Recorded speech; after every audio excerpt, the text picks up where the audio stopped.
জয়গুরু। লীলুর জীবনের পরবর্তী কাহিনী। শ্রী শ্রী ঠাকুরের এই সিদ্ধান্ত নেওয়ার সময় কেউ কি বুঝতে পেরেছিলেন তিনি আর বেশি দিন ইহজগতে নেই? পুরীতে ফিরে আসার পর ঠাকুর অসুস্থ হয়ে পড়েন। উড়িষ্যার ভক্তগণের আপ্রাণ চেষ্টাতেও সুফল মিলছিল না। পরে ঠিক হলো তাকে কলকাতায় সুচিকিৎসার জন্যে নিয়ে যাওয়া হবে।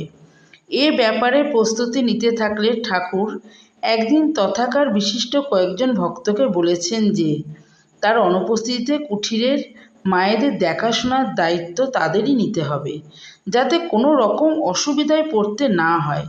তারা ঠাকুরকে কথা দিয়েছেন এই প্রসঙ্গে সেই সময়কার উড়িষ্যার কয়েকজন মাত্র ভক্তের পরিচয় দেওয়া যেতে পারে। উড়িষ্যায় ঠাকুরের বিশিষ্ট কয়েকজন ভক্ত যারা প্রথম দফায় ঠাকুরের নিকট এসেছিলেন তারা হলেন বালাজি রাজু, ঈশ্বর সাহু, দীনবন্ধু দেও। দ্বিতীয় দফায় এসেছিলেন দুর্গাচরণ মহান্তি, নৃপালজি, তারপর একাদশী হরিচন্দন, গোবিন্দ পট্টনায়ক এবং আরও কয়েকজন। 1340 সালের উল্লেখযোগ্য ঘটনা, কটকের গুরুভাই চৈতন্যচরণ দাসের দীক্ষাগ্রহণের দিনটি 1926 সাল, অর্থাৎ 1333 সাল। ছাত্রাবস্থা থেকেই ব্রহ্মচর্য সাধন বইখানা পড়ে ঠাকুরের প্রতি আকর্ষণ অনুভব করেন। বহু চেষ্টাতেও তার সাক্ষাৎ মেলেনি।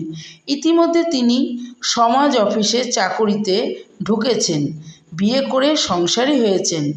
ঘটনাচক্রে 1340 সালে চৈতন্যদা প্রজ্ঞানন্দ মহারাজের লেখা চিঠিতে জানতে পারলেন যে ঠাকুর পুরীতে নীলাচল কুঠিরে ঠাকুরের সেবক হরেন্দ্রার পরীক্ষার গণ্ডি পেরিয়ে অবশেষে তিনি ঠাকুরের সাক্ষাৎ পেলেন এবং 1340 সালের ফাল্গুনে দোল পূর্ণিমার দিন তিনি ঠাকুরের চরণাশ্রিত হলেন। চৈতন্যদার দীক্ষা নেওয়ার দিন সন্ধ্যায় একজন বন্ধুর সঙ্গে বনমালী দাস প্রথম ঠাকুর দর্শন করতে আসেন। বনমালীদা নীলাচল কুঠিরে যখন এলেন সেই মুহূর্তে একটা মজার আলোচনা চলছিল, সদ্গুরুর শিষ্য হলেই তার 3 জন্মে মুক্তি ঘটে কিনা। ঠাকুর বললেন, আমি জগৎগুরুকে চুক্তিতে আবদ্ধ করে তবেই গুরুগিরির জন্য ভার নিয়েছি। আচার্য ঋণ পরিশোধের জন্য যখন আমায় গুরুভার নিতেই হলো, তখন আমি তার কাছে প্রার্থনা জানাই যে আমার শিষ্য যারা হবে আমার শত্রুচারণ করলেও তারা যেন 3 জন্মেই মুক্ত হয়। এই বিশেষ শক্তি আমায় দাও। জগৎগুরু আমায় সে শক্তি দিয়েছেন বলে যারা আমার শিষ্য হতে চায় আমি সহজে তাদের ফেরাই না। যদি আমার কথা শোনে মহা উপকার হবে, না শুনলেও ক্ষতি হবে না। আমি যদি পরীক্ষা করে শিষ্য গ্রহণ করতে বসি তাহলে কোনো শালা সে পরীক্ষায় টিকবে না, বেশ জানি। ঠাকুরের শেষ কথাটি শেষ হওয়ার মুহূর্তে দরজায় কড়া নাড়ার শব্দ হলো। দরজা খুলে দেখা গেল পুরীর স্বনামধন্য উকিল এবং উৎকলমণি গোপবন্ধু দাসের অনুবর্তী যশস্বী কংগ্রেস কর্মী বনমালী দাস, BA BL, মধ্যবয়স্ক যুক্তিবাদী, রীতিমতো পণ্ডিত এবং প্রবীণ ব্যক্তি, গোড়া ব্রাহ্মণ।